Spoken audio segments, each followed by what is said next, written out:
In today's video, I'm going to teach you how to unlink your desktop from OneDrive, a task you can complete in just 5 minutes. This is a straightforward process that doesn't require any advanced technical knowledge, and I'll walk you through each step so you can follow along easily. To begin, let's focus on the taskbar at the bottom right corner of your screen. You should see a small cloud icon there, which represents OneDrive.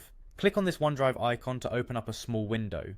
If you can't find it right away, you might need to click on the upward arrow to see all hidden icons. Next, you'll need to look for the Help and Settings icon in this newly opened window. It's displayed as a gear icon.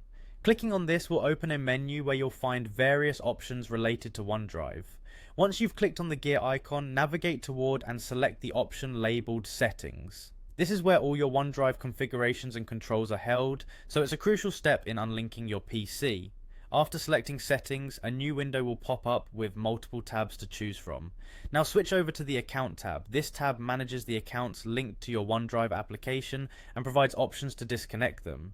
It's usually the third tab from the left and is easy to spot. Within this Account tab, you should see a button that says Unlink this PC. Clicking on this button initiates the process to disconnect your computer from OneDrive. Before completely unlinking, the system will ask you to confirm your choice to ensure you don't accidentally remove the link. When you see the window that asks you to confirm, click on Unlink Account. This final step confirms your decision, and the unlinking process will be completed almost instantly.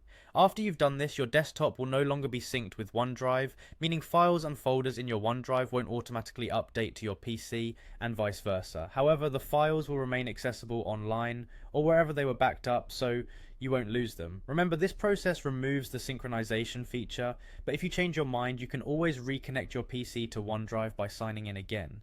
If you have any further questions or run into issues, feel free to check Microsoft's support resources for more detailed troubleshooting. That's all it takes to unlink your desktop from OneDrive. Thanks for watching, and I hope you found this guide helpful and easy to follow. See you in the next video.